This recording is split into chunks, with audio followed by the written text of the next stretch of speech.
બે દિવસ હીટવેવની હવામાન વિભાગ તરફથી આગાહી કરવામાં આવી છે। ઉત્તર પશ્ચિમ ઉત્તરના ગરમ પવન ફૂંકાઈ રહ્યા છે। રાજકોટ સુરેન્દ્રનગરમાં ઓરેન્જ એલર્ટ જાહેર થયું છે, તો કચ્છ, બનાસકાંઠા, મોરબી, જૂનાગઢ અને પોરબંદરમાં યલો એલર્ટ જાહેર થયું છે। અમરેલી, પાટણ, ગાંધીનગર, અમદાવાદ, આણંદમાં યલો એલર્ટ જાહેર થયું છે, તો આ તરફ વડોદરા, સુરતમાં પણ યલો એલર્ટ જાહેર કરાયું છે। 48 કલાક બાદ ગરમીમાંથી આંશિક રાહત મળશે। વલ્લભ વિદ્યાનગરમાં 42.3 ડિગ્રી તાપમાન નોંધાયું છે, તો દિવસ અને રાત્રિ દરમિયાન ગરમ પવન ફૂંકાશે। तो फोरकास्ट दिया गया है आने वाला अगले 7 दिन के लिए 12 से लेकर 18 मार्च तक इसमें मौसम आमतौर पर शुष्क रहेगा। और जो हीट वेव का वार्निंग है, आज हम ऑरेंज वार्निंग दे रहे हैं सौराष्ट्र कच्छ में। जो सुरेंद्रनगर और राजकोट के लिए आज ऑरेंज वार्निंग दिया गया है, और बाकी येलो वार्निंग जो दिया गया है सौराष्ट्र कच्छ में पोरबंदर, जूनागढ़, अमरेली, मोरबी और कच्छ के लिए दिया गया है। इसमें वार्म नाइट का भी वार्निंग दिया गया है सुरेंद्रनगर में।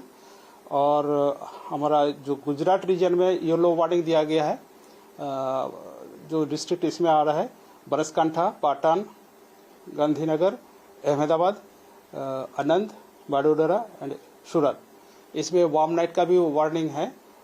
इसमें गांधीनगर, अहमदाबाद और आनंद के लिए वार्म नाइट का भी वार्निंग दिया गया है। और जो 13 तारीख के लिए इसमें येलो वार्निंग दिया गया है। सौराष्ट्र कच्छ में 2 डिस्ट्रिक्ट आ रहा है, सुरेंद्रनगर और राजकोट के लिए हीटवेव वार्निंग है, और गुजरात रीजन में आनंद, सूरत के लिए हीटवेव का वार्निंग दिया गया है। तो अमदावादમાં ઉનાળાની શરૂઆતે જ કાળઝાળ ગરમીનો પ્રકોપ જોવા મળી રહ્યો છે। શહેરમાં સતત ત્રીજા દિવસે હીટવેવની સ્થિતિ યથાવત છે। હવામાન વિભાગ મુજબ હજુ ગરમી વધવાની શક્યતા છે। ગરમીથી બચવા એએમસી દ્વારા ગાઈડલાઈન પણ જાહેર કરાઈ છે। લૂથી બચવા લીંબુ પાણી અને છાશ પીવો, કાળઝાળ ગરમીમાં કામ વગર બહાર ન નીકળવું। વધુ માહિતી સાથે સંવાદદાતા સચિન લાઈવ જોડાઈ ગયા છે। સચિન, અમદાવાદમાં ઉનાળાની શરૂઆતે જ કાળઝાળ ગરમીનો પ્રકોપ જોવા મળી રહ્યો છે અને શહેરમાં સતત ત્રીજો દિવસ છે કે ભીષણ ગરમી થઈ રહી છે।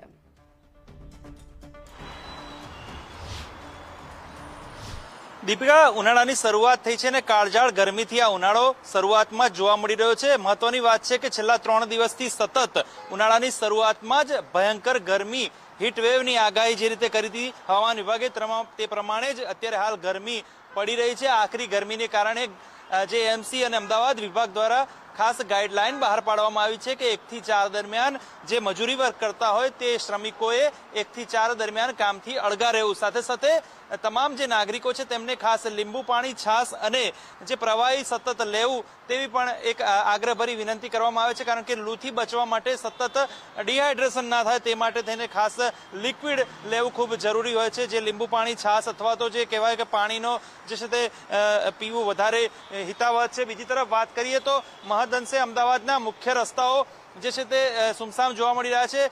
એસજી હાઈવે પરના દ્રશ્યો છે જ્યાં થોડા મહદઅંશે ટ્રાફિક જોવા મળી રહ્યો છે, પરંતુ જે રીતે ગરમીની આગાહી કરવામાં આવી છે, યલો એલર્ટ આપવામાં આવ્યું છે ખાસ અમદાવાદમાં, અને આજે ત્રીજો દિવસ છે એટલે કે આ જે કાળઝાળ ગરમી અને આ જે આગ અગરતી જે ગરમી છે તે સતત વધી રહી છે। અને હવામાન વિભાગની આગાહી મુજબ હજી પણ આ ગરમી યથાવત રહેવાની છે। હજી તો આ માર્ચની શરૂઆત છે, એટલે કે માર્ચનું પહેલું સપ્તાહ પૂર્ણ થયું છે અને આવનારા સમયમાં હજી એપ્રિલ અને મે આવશે, એટલે કે આ વખતનો ઉનાળો ચોક્કસ અસહ્ય અને જે કહેવાય કે ભીષણ ગરમીવાળો રહેવાની શક્યતા જોવા મળી રહી છે। બીજી તરફ ગુજરાત ફર્સ્ટ પણ અપીલ કરી રહ્યું છે કે તમામ જે નાગરિકો છે તેમને બપોરે અકારણ વૃદ્ધો અને બાળકોને 1 થી 4 દરમિયાન, 1 થી 5 દરમિયાન ઘરની બહાર ના નીકળવા વિનંતી કરવામાં આવે છે। અકારણ સાથે સાથે જો જવું પડતું હોય તો ખાસ પોતાનું શરીર જે ઢાંકીને કોટન કપડાં અને ખાસ લીંબુ પાણી અને આંખો અને માથું ઢાંકીને નીકળવું, કારણ કે ડિહાઇડ્રેશન થવાની